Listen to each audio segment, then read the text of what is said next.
સોમનાથ તીર્થમાં હિરણ નદીથી શીતળા માતાજીના મંદિરે જતા રસ્તે પાવનકારી મકરધ્વજ હનુમાનજીનું શયન મુદ્રાની વિશાળ મૂર્તિ સાથેનું મંદિર આવેલું છે. બાલાજી ટ્રસ્ટના પ્રમુખ નારણ કટારિયા સંચાલિત આ મંદિરના પૂજારી ભરતગીરી ગોસ્વામી કહે છે કે સૌરાષ્ટ્રભરમાં આવું મંદિર ક્યાંય જોવા મળતું નથી.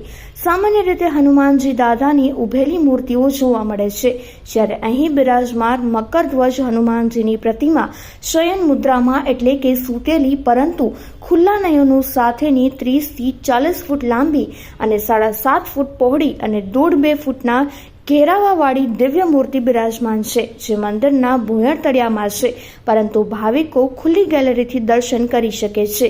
ઉપરના ભાગે અંજની માતાની મૂર્તિ છે, જેના ખોળામાં બાળ સ્વરૂપ હનુમાનજી બેસેલા છે, જે શ્રદ્ધાળુઓ માટે ફળદાયી હાજરા હજુર અનુભૂતિ મેળવ્યાના દાખલાઓ છે. આ મંદિરમાં અખંડ દીવો અને ધૂણો પણ છે. ઉપરાંત પટાંગણમાં નર્મદેશ્વર મહાદેવનું અલગ મંદિર પણ આવેલું છે, જેમાં 2 નાગ લિંગમાં અંકિત થયેલા છે અને આ શિવલિંગ નર્મદા નદીના પથ્થરમાંથી બનાવવામાં આવ્યા છે.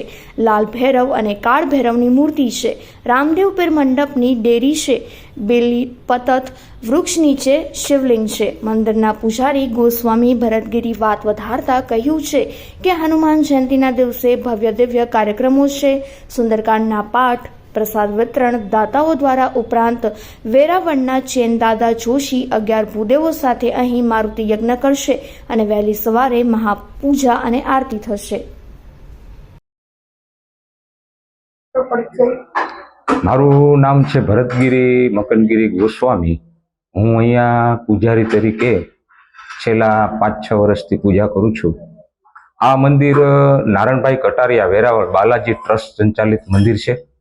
અહીંયા આ સુતા હનુમાનની એટલે કે પ્રયાગરાજની અંદર જે હનુમાનજી છે, પ્રયાગરાજની અંદર જે હનુમાનજી છે એ જ મૂર્તિ અહીંયા વિરાજમાન છે.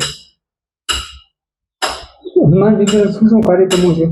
હનુમાન જયંતિ નિમિત્તે યજ્ઞ રાખવામાં આવેલો છે. મહાન વિદ્વાન ચેતનભાઈ જોશી અમારા અહીંના વેરાવળના, એના દ્વારા યજ્ઞનું આયોજન કરવામાં આવેલું છે. દરેક દર્શનાર્થીને અહીંથી બુંદી ગાંઠિયાની પ્રસાદી આપવામાં આવશે અને સુંદરકાંડના પાઠ કરવામાં આવશે.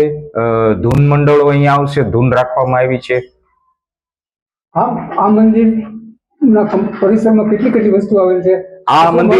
આ મંદિરના પરિસરની અંદર એક તો નર્મદેશ્વર મહાદેવ છે બિરાજમાન છે, જે શિવલિંગની અંદર એવી ખાસિયત છે કે લિંગની અંદર જ નાગ દેવતા અંકિત કરેલ છે બંને સાઈડ. અને અહીંયા બહારથી યાત્રિકો, વિદેશના યાત્રિકો અહીંયા આવે છે. લાસ્ટ ટાઈમ રશિયાથી અહીંયા 40 બહેનો રશિયાના અહીંયા આવેલા અને અહીંયા રુદ્રાભિષેક કરેલો આ નર્મદેશ્વર મહાદેવનો.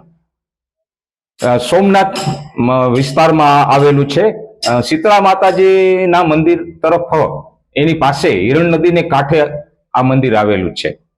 આ નામ છે મકરધ્વજ હનુમાનજી.